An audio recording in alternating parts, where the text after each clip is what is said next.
चेन्नई के बाद मगरमच्छ पार्क कहीं स्थापित है तो वो है जांजगीर चांपा जिले का कोटमी सोनार गांव, जहां गांव के 85 एकड़ मुड़ा तालाब में 300 से अधिक मगरमच्छ एक साथ रहते हैं। वहीं तालाब के टापू में विदेशी पक्षियों का भी आना जाना लगा रहता है। छत्तीसगढ़ शासन ने इस मगरमच्छ पार्क को 2006 में बनाया। सबसे खास बात यह है कि इन मगरमच्छ को कहीं बाहर से नहीं बल्कि इसी गांव के अलग अलग तालाबों से इकट्ठा कर मुड़ा तालाब में छोड़ा गया है।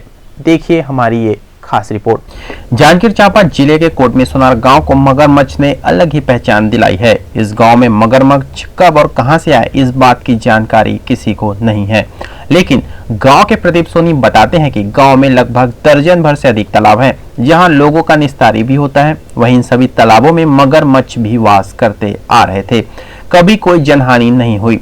लोग बड़े ही सहजता के साथ नहाने के साथ मवेशियों को यहाँ पानी पिलाने जाते थे और कभी कोई दुर्घटना नहीं हुई।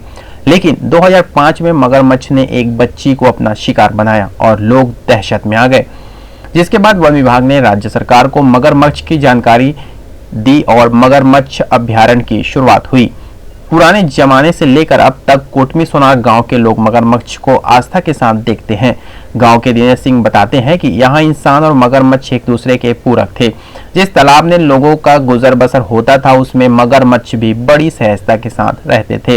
लोग इनकी पूजा भी करते हैं। वहीं अब इन्हीं मगरमच्छ के कारण गांव का नाम देश भर में फैल गया है और हर साल पर्यटकों की भीड़ बढ़ती जा रही है। कोटमी सोनार गांव के लोग का कहना है कि गांव के मुड़ा तालाब में क्रोकोडाइल पार्क स्थापित होने में तत्कालीन कलेक्टर सोनमणि बोरा की अहम भूमिका रही है, क्योंकि 85 एकड़ के मुड़ा तालाब को खाली करना और उसे झील का स्वरूप देने के लिए उन्होंने जनमानस को जोड़ा और तालाब में श्रमदान कर जिले भर के लोगों ने अपना योगदान दिया।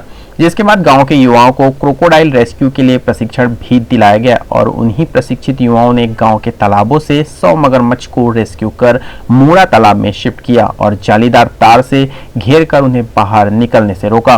कोटमी सोनार के तालाबों में वैसे तो पहले से ही मगरमच्छ रहते आ रहे हैं, लेकिन मुड़ा तालाब में सैकड़ों मगरमच्छ के लिए यहाँ का वातावरण अनुकूल है, जिसके कारण मगरमच्छ की वंश वृद्धि होती जा रही है। क्रोकोडाइल पार्क में कई टीला और टापू बने हैं जहां मगरमच्छ प्रजनन करते हैं और मार्च अप्रैल माह में तालाब के किनारे अंडे देते हैं और अंडा को सुरक्षित रखने के लिए मगरमच्छ तालाब में ऊपरी सतह में ही रहते हैं और मई जून माह में गरज के साथ होने वाली बारिश से अंडा फूटता है और मगरमच्छ के बच्चे बाहर आते हैं, लेकिन अधिकांश बच्चे दूसरे मगरमच्छ का शिकार बन जाते हैं। कोटमी सोनार गांव में क्रोकोडाइल पार्क में सैकड़ों क्रोकोडाइल है और बारिश के दौरान कई बार गांव की गलियों में छोटे छोटे क्रोकोडाइल दिखाई देते हैं, जिसे गांव के लोग पकड़कर तालाब में डाल देते हैं। वहीं वन विभाग ने क्रोकोडाइल के विषय में लोगों को जानकारी देने के लिए पार्क एरिया में प्रशिक्षण केंद्र भी स्थापना की है, जिसे देखकर आम लोग भी मगरमच्छ की जानकारी आसानी से ले सकते हैं।